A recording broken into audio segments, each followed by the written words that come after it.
दोस्तों नमस्कार, आदाब, सलाम, सत श्री अकाल। स्वागत है आपके अपने YouTube चैनल वीरू एकेडमी में। दोस्तों आज एडिशनल फैक्ट में हम जानेंगे कि ज्यादा ईयरबड्स यूज करने से हमारी हियरिंग पावर कैसे कम हो जाती है। दोस्तों जो हमारी ज्ञानेंद्रियां हैं, आंख, नाक, कान, जीभ, त्वचा, उसमें कान भी एक ज्ञानेंद्रिय है जिसका सही और स्वस्थ रहना अति आवश्यक है। इसके बिना हमारा जीवन बिल्कुल अधूरा है। तो इसकी देखभाल भी हमारी जिम्मेदारी बन जाती है। दोस्तों इसकी प्रिकॉशन में आप 60/60 रूल को अपना सकते हैं। 60/60 रूल ये कहता है कि आप अपने ईयरबड्स का वॉल्यूम 60% से ज्यादा कभी ना करें, ठीक है। और दूसरा, लगातार 60 मिनट तक आप ईयरबड्स का यूज नहीं करेंगे।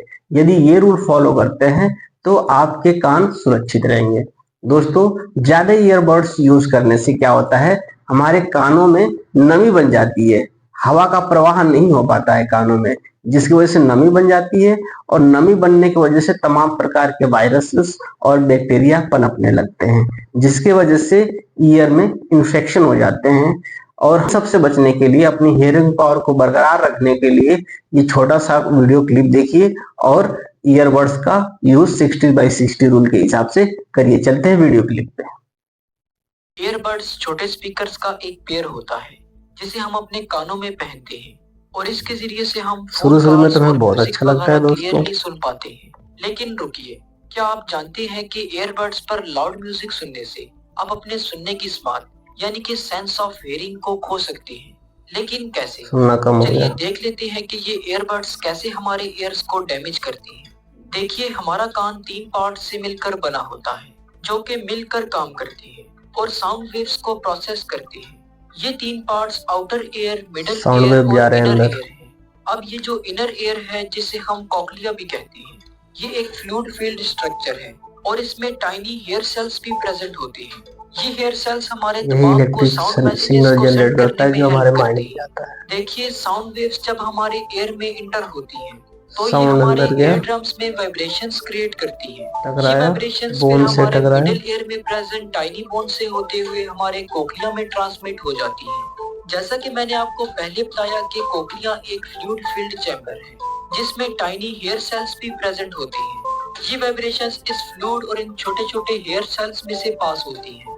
ये हेयर सेल्स इन वाइब्रेशंस को इलेक्ट्रिकल इंपल्सेस में कन्वर्ट करती हैं, जिनको फिर हमारे ब्रेन की तरफ भेजा जाता है और यूं हम सुनते हैं। जब हम हाई वॉल्यूम में किसी साउंड को सुनते हैं तो साउंड वेव्स की फ्रीक्वेंसी बढ़ जाती है, जिसकी वजह से कॉक्लिया में प्रेजेंट हेयर सेल्स तेजी से मूव करने लगते हैं। अगर हम continuously high frequency sound waves को सुनते रहें तो हमारे कॉक्लिया में प्रेजेंट ये टाइनी हेयर सेल्स डैमेज होने लगते हैं, जो कि हियरिंग लॉस का सबब बन सकता है।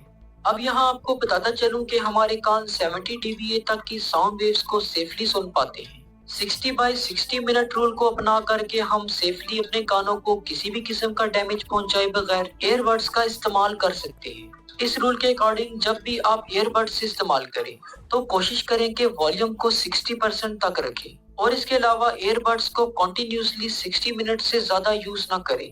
इसके अलावा ईयरबड्स एक और तरीके से भी हमारे ईयर्स को नुकसान ध्यान से सुनना दोस्तों। वो ऐसे कि जब हम ईयरबड्स को पहनते हैं तो एयर हमारे कान में इंटर नहीं हो पाती, जिसकी वजह से हमारा ईयर कैनाल नम रहता है, जिससे कि बैक्टीरिया और फंगाई के लिए एक साजगार माहौल बन जाता है, जो कि हमारे कान के इन्फेक्शन का सबब बन सकता है। तो होप सो आज की इस वीडियो से आपको कुछ ना कुछ जरूर नया जानने को मिला। ठीक है दोस्तों, तो उम्मीद है मेरा वीडियो क्लिप आपको अच्छा लगा होगा और ऐसे ही एडिशनल फैक्ट जानने के लिए हमारे चैनल को लाइक करें, शेयर करें, सब्सक्राइब करें और हमें कमेंट करके बताएं कि हमें अगला वीडियो किस टॉपिक पे बनाना चाहिए। तो दोस्तों आज के एडिशनल फैक्ट में बस इतना ही। मिलेंगे जल्द ही कोई एडिशनल की नई वीडियो लेकर के, तब तक के लिए जय हिंद।